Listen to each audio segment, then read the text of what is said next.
When you hear the name Muhammad Ali, what's the first word that pops into your head? For most of us, it's gotta be greatness, but his journey to becoming this global icon, well, it wasn't just fought under the bright lights of the boxing ring.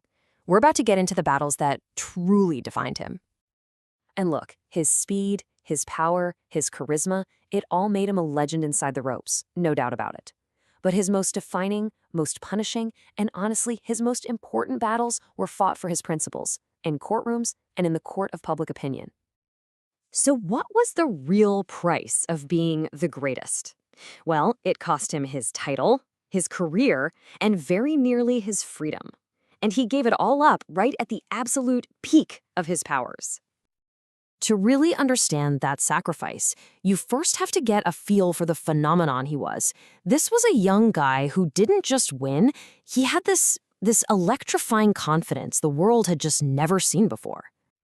I mean, his rise was just meteoric. In 1960, he's Cassius Clay, an Olympic gold medalist. Just 4 years later, he pulls off this massive upset against the terrifying Sonny Liston to become the heavyweight king. And then, in that same year, he makes a decision that just rocks the establishment. He becomes Muhammad Ali.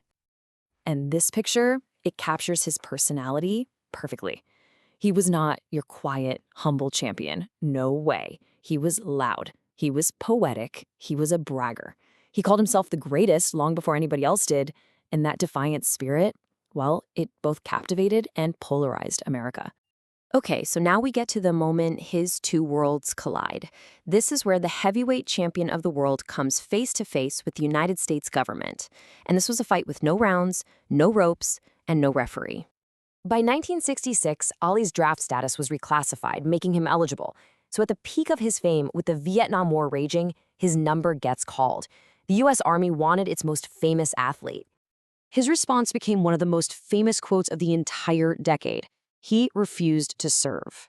For Ali, this was all about his religious conviction. He argued that the war went against the teachings of the Quran and said, why should he fight for a country that was denying basic rights to its own black citizens? The professional fallout was swift, and it was absolute. Boxing commissions stripped him of his title. His license to fight, suspended in every state. He was convicted of draft evasion and was staring down a 5-year prison sentence. In the blink of an eye, the most famous athlete in the world was an outcast. 3.5 years. Just think about that. For a professional athlete, that is an eternity. He was robbed of his physical peak, those years when a fighter is at his absolute sharpest, all because he stood by his principles. So after a long legal battle that went all the way to the Supreme Court, his conviction was finally overturned in 1971. But the big question was, could he ever be champion again? His comeback would take him all the way to Zaire for what was probably the biggest heavyweight fight in history. The challenge just seemed impossible. He was up against George Foreman, a young, undefeated champion who was an absolute monster. Foreman had destroyed the two guys who had beaten Ali. As a 4-1 underdog, pretty much nobody gave the older, slower Ali a chance.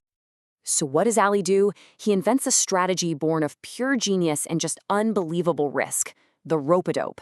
Instead of dancing around, he leaned back on the ropes, covered up, and just let the most powerful puncher in the world wail on him, round after round, betting that Foreman would literally punch himself out. And in the 8th round, with Foreman totally gassed, Ali's incredible gamble paid off. He came off the ropes, delivered this stunning combination, and knocked Foreman out.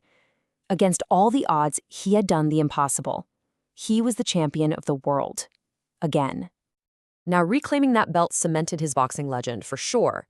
But his true legacy, the thing that makes him more than just a boxer, that was forged in those years of his exile. It was his sacrifice, his voice, and his unwavering conviction. You really have to see Ali's greatness in 2 separate arenas. In one, he was an artist, a peerless athlete. But in the other, he was a courageous champion for his beliefs, willing to lose everything for what he thought was right. You know, as Al Sharpton pointed out, by sacrificing his fame and his fortune, Ali gave this incredible energy to the civil rights and anti-war movements. He became a powerful symbol of Black pride and defiance, a living, breathing example of what it means to stand for something bigger than yourself. Muhammad Ali proved that the toughest fights and the greatest victories often happen outside the ring. And that kind of leaves us all with one final thought, doesn't it? What's the fight that you will be remembered for?